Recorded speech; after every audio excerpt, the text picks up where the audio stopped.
ASUS Zephyrus G16 is one of my favorite portable gaming laptops, and this year it's got way better battery life, a better screen, better build quality, and better cooling. But those improvements come at a cost. So let's find out if you're better off saving money with last year's model in this review. The G16 is available in platinum white or eclipse grey finishes. Build quality feels great thanks to its solid CNC machined chassis. There's only minor flex when going out of my way to push it hard. It's easy to open without the front lifting up, and the hinge feels smooth and sturdy, with less screen wobble compared to last year's model. Fingerprints aren't too obvious, and would be even less so with the white finish, but it's easy enough to clean with a microfiber cloth. The G16 feels super portable. It's just easy and feels good to carry around. It's one of the thinnest 16-inch gaming laptops we've tested, and only slightly thicker compared to last year's version because the ones with higher-end GPUs just need a bit more space for cooling. The laptop by itself weighs in at 4.2 pounds or 1.9 kilos, increasing to about 5.9 pounds or 2.7 kilos with the 250-watt charger included.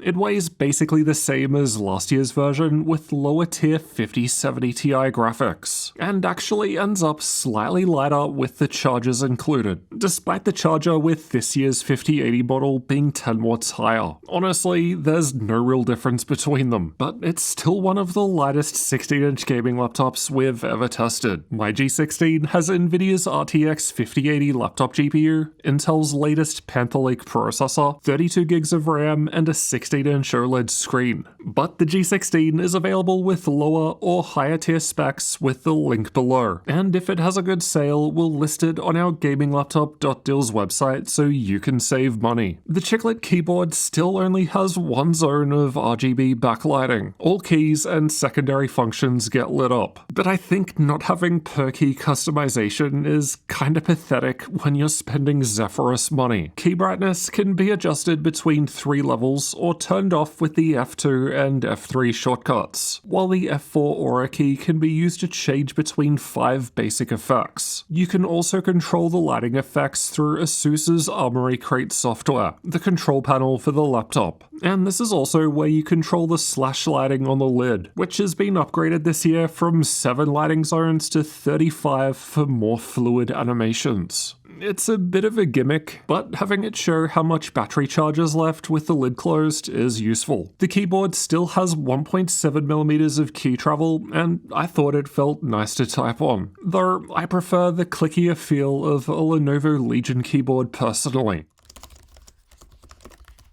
The only thing I didn't like was the small arrow keys. The touchpad is big, feels smooth, and is nice to click, though it's a bit harder to press down towards the top. Maybe a haptic touchpad next year, please, ASUS? Port selection is exactly the same as last year, except the left Type A and Type C ports have swapped positions for whatever reason. I appreciate that we've got Type A and Cs with charging support on both sides, but no Thunderbolt 5 for this much money is a little rough. The display outputs offer a good mix for connecting to discrete or integrated graphics. Connecting to the DGPU provides VR support and better FPS in games, but connecting to the iGPU for lighter tasks means quieter fans. The bottom panel underneath looks a bit different this year. ASUS says it's got 50% more ventilation area while also being sturdier. Getting inside requires unscrewing 11 T5 screws of 2 different lengths, so keep track of them. 2 of the screws are hidden at the back under these covers. The screw down the front right corner doesn't come out of the panel and helps lift it up for opening, and with some effort I was able to open it without pry tools, but those help a lot for most laptops, so I'll leave a link to these ones I use below. Once inside, we've got the battery down the front, the installed SSD on the left, a second spare M.2 storage slot on the right, and the Wi-Fi card is near the middle. This results in a relatively poor upgrade score as far as 16-inch laptops go, as RAM is soldered to the motherboard and can never be upgraded. But the trade-off is at least that it's faster LPDDR5X 8533, and at least both M.2 slots can fit drives with chips on both sides. Speeds from the installed 1TB PCIe Gen 4 SSD were great, and the SD card slot maxes out my V90 rated card. The card does not click in for security, and it sticks out a bit, so be careful not to bump it. Wi-Fi performance was great and in line with other laptops I've tested with Intel Wi-Fi 7. There are front-facing speakers on either side of the keyboard, and underneath towards the front on the left and right sides. They sound excellent. Just like last year, the Zephyrus series still has the best sounding speakers I've ever heard from a Windows gaming laptop. They've got nice bass, and they're clear even at higher volume levels with almost no wrist rest vibration.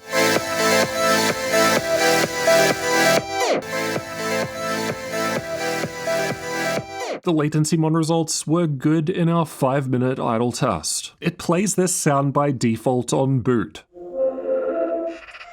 but you can disable it in Armory Crate or the BIOS. The G16 is powered by the same 4-cell 90Wh battery as the last couple of years. Panel Power Saver is enabled by default, which automatically lowers the screen's refresh rate to 60Hz when you unplug the charger to save power. This is why the screen flashes black, and it goes back to 240Hz when you plug back in. You can also enable battery care mode through the ASUS software to limit the maximum charge level to 80%, which helps improve the longevity of the battery. Or you could also enable Eco Mode through Armory Crate, which disables the NVIDIA graphics and may help improve battery life if you don't need the power-hungry NVIDIA GPU. Battery life was extremely good, lasting for almost 14.5 hours in my YouTube video playback test. That's about 30% longer compared to last year's G16, and it's all thanks to Intel's power-efficient Panther Lake processor. Gaming on the NVIDIA graphics didn't see as big of a difference, as both still use Blackwell-based GPUs. It would have lost approximately 9% of its battery charge while asleep for 24 hours. But just like the smaller G14, it woke up after around 7 hours, and then again 40 minutes after that. So I had to abort the test and extrapolate the result to attempt to compare it with the rest. It drains less power while asleep compared to last gen. Here's how much battery power was lost on average per hour, which is a fairer comparison. The reason my G16 woke up was listed as restricted standby battery drain budget exceeded, so I'm guessing some limit ASUS is setting on these things might be too high. In practice, this might not be an issue, as this option is enabled by default that swaps long-term sleep to hibernate to save power. Let's check out thermals next. The CPU and GPU are covered by a vapor chamber cooler, but that's not the case with the lower spec 5070 and below options. The website mentions liquid metal is used, but they don't say if it's on the CPU, GPU, or both. Air comes into the fans through the keyboard and these holes on the bottom panel, and only gets exhausted out of the back, so no hot air blowing on your mouse hand like other laptops. ASUS's Armory Crate software allows us to change between different performance modes, which from lowest to highest are silent, performance, turbo, and manual. Both turbo and manual modes apply this overclock to the GPU, but only manual mode lets you customize it. Manual mode also lets you customize CPU and GPU power limits, temperature limits, and gives you some control over the fan curves. ASUS have these new fan options in their 2026 model, which lets you control how fast or slow the fans ramp up and down. A nice little extra customization that I haven't seen other laptops offer yet. The internal temperatures are fine at idle. The rest of the results are from combined CPU and GPU stress tests, which aim to represent a worst-case full-load scenario. The temps don't get too hot, unless I close the lid to dock the laptop. But to be fair to ASUS, when you do this, the software does warn you about it, putting Putting a basic metal stand under the laptop lowered temps by around 3 degrees Celsius, but maxing the fans out didn't change things much. You'll see why in a second. The cooling pad I test with, linked below, was able to further lower temps a bit. These are the power levels being reached during the same test. Manual mode is required to get the RTX 5080 laptop GPU running at 150 watts. Otherwise, it runs at around 130 watts in turbo mode. That's why manual was warmer. It's using more power despite also running with louder fans. The CPU doesn't run much above 20 watts, but the 386H doesn't have a whole lot of cores to power anyway. And honestly, more GPU power is the way to go in gaming with the 2560 by 1600 display anyway. The P and E cores were around 2.8 GHz worst case. Only closing the lid or running in silent mode hit higher CPU speeds, as the CPU is allowed to use more power when the GPU is being limited. Here's how an actual game performs with the different performance modes in use. The purple bars were tested with the screen's native resolution, while the red bars show DLSS upscaling on balanced to boost performance. Manual mode with the fans maxed out was the best, but it's only 8% faster than turbo mode without DLSS. And as you'll hear shortly, there's quite a difference in fan noise. The CPU can use more power in a CPU-only workload, like Cinebench, where the GPU is idle. Manual and turbo modes are much closer together here, but the other modes really aren't far behind either. You still get decent performance even with a Type-C charger, relative to maxing everything out with the 250 watt power brick. It's basically the same as the other Intel 386H laptops that we've tested, but also not really that different compared to the 285H found in last year's G16 either. Just 5% better when it comes to multi-core performance. Performance almost doesn't lower at all when you unplug the charger and run on battery power, which is awesome to see. You rarely see that happen with these x86 based laptops. That's generally more of a MacBook feature. As for keyboard temps, most laptops I test are in the low 30 degrees Celsius range on the keyboard at idle, and the G16 was a little warmer than this, but still felt cool. It gets warmer with the stress tests running, but the wrist rest and WASD area still feel cool, while the middle was only a little warm. Stepping up to performance mode was quite similar. The back is hot to the touch at around 50 degrees, but you don't need to touch back there, so I don't think it's an issue. The temperatures in turbo mode are still much the same, as the fans get faster to compensate for the extra power the CPU and GPU are using. Manual mode with the fans maxed out was similar again despite the GPU running 20 watts higher than turbo mode, but the fans are much louder too. The hotspot is only slightly warmer compared to last year's model we tested, which is quite impressive considering that it had a lower tier 5070 Ti with a lower power limit. The Zephyrus is on the warmer side of the 16-inch models tested, but again, the wrist rest and WASD keys always felt cool, as air gets pulled in through the keyboard. But just how loud are the fans? Let's have a listen.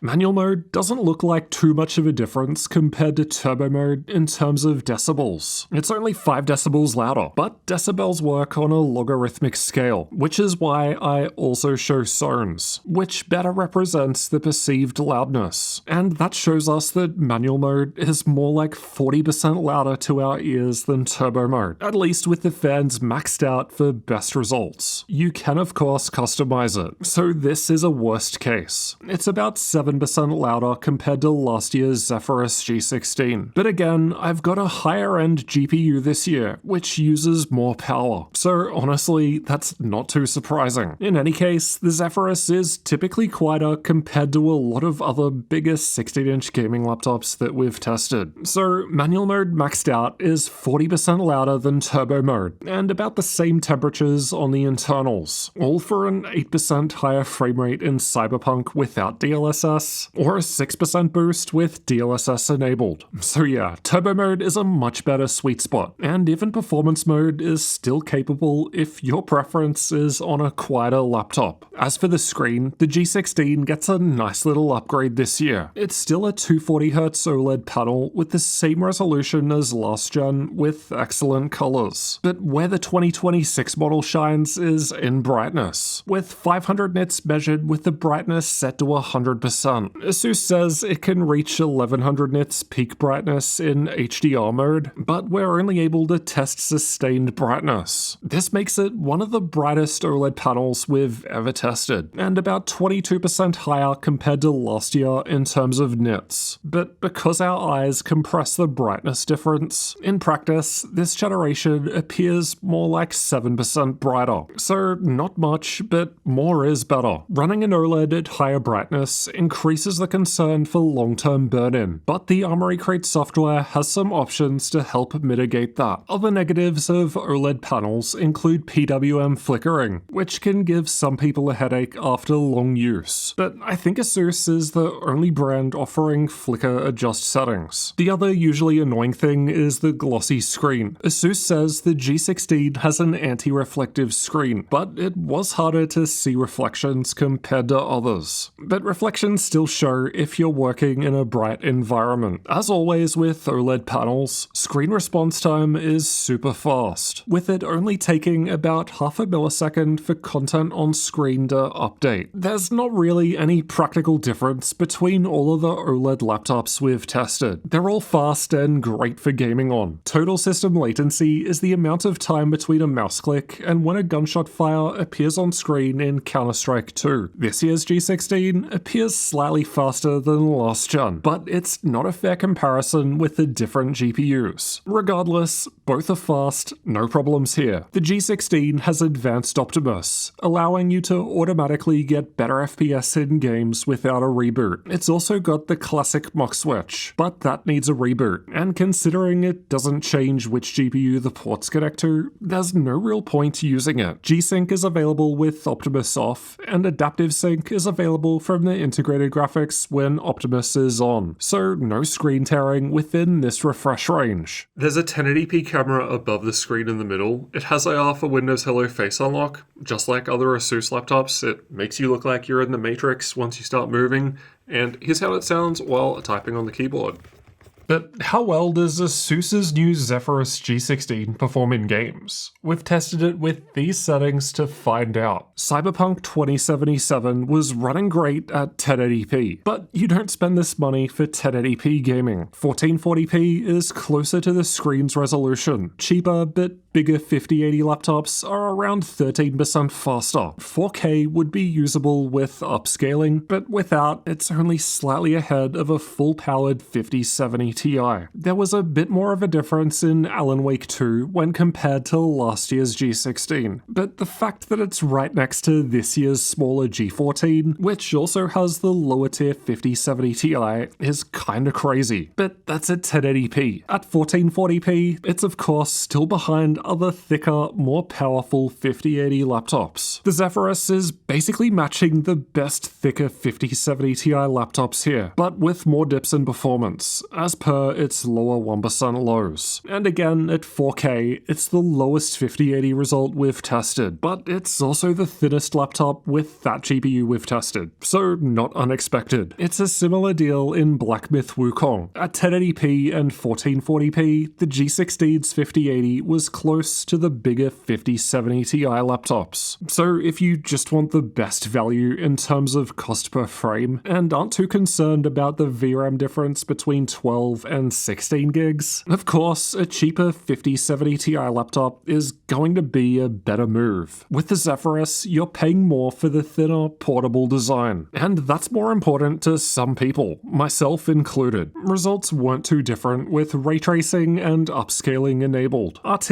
is more intensive, but combining DLSS can result in higher FPS compared to not using RT or DLSS. And of course, you could skip tracing those ray frays if you just want more FPS with DLSS. Here are the 3D Mark results. Content creator results were fine, but like the game results, you can absolutely get better performance from cheaper and thicker laptops. That said, the G16 is a good option for creators due to the OLED screen, fast SD card slot, and great portability, which is why I use one myself. The BIOS looks fancy, but just like other ASUS gaming laptops, there's not too much you can actually customize through here. Linux support was good overall. The only thing that didn't work out of the box in the latest Ubuntu was the keyboard shortcut for screen brightness. Pricing and availability will change over time, so check the link below the video for updates and to see if there are any current sales. If the G16 has a good sale, we'll list it on our gaminglaptop.deals website. We update that daily to include all of the best deals, so make sure you check it out regularly to save money on your next gaming laptop with that link below. At the time of recording in mid-June, the configuration I've tested goes for over $4,600 US, which is absolutely insane. I know it only just came out and isn't on sale yet, but still, you could literally get last year's model instead for almost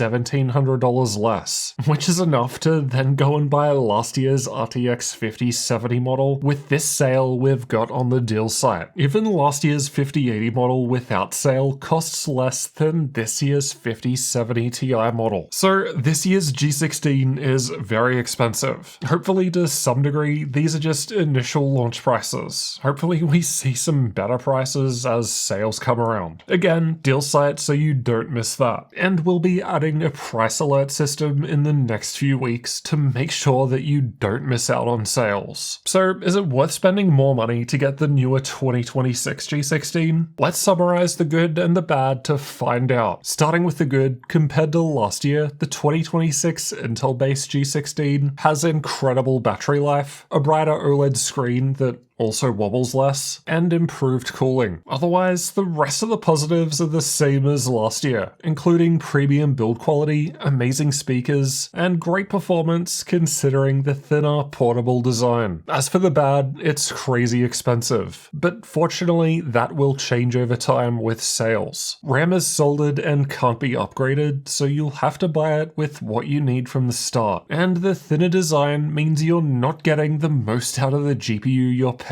for. Don't get me wrong, performance is still good. It's just that you can spend less for better performance if that's more important to you. One zone of keyboard backlighting is crazy for this price. CPU performance is barely better than last gen. There's still no Thunderbolt 5. Mine had some trouble staying asleep, and the fans can get very loud if you max them out. But otherwise, it runs quieter than many bigger 16-inch laptops. Bottom line, ASUS's Zephyrus G16 was one of my favorite gaming laptops last year, to the point I kept the one I bought to review last year and use it as my own laptop. I just want a machine that performs good, but more importantly, is actually portable, because I only use my laptop when I travel, and some of the improvements made to this year's G16 take it to the next level. That said, unless you want to pay more for extra VRAM, or you're just rich, I don't think that most people should spend more to get the RTX 5080 model that I've tested in this video. The 5070 Ti isn't far behind in games, and it costs less money, as the 5080 is just limited more by that thinner chassis. Don't get me wrong, it's impressive what the 5080 can do in this size, but it's not worth spending the extra money on. And honestly, if you don't care so much about the improvements the 2026 model offers, you can save a lot of money by checking out last year's model instead. Lately, we've been regularly featuring that model on the gaminglaptop.deals site, so not sure if they're trying to clear out older 2025 stock as the 2026 models arrive or what. But you might have to make a move sooner rather than later, especially with the way memory and SSD prices are continuing to increase laptop prices. Alternatively, if you prefer more performance for less price, then check out Lenovo's Legion Pro 7i over there next.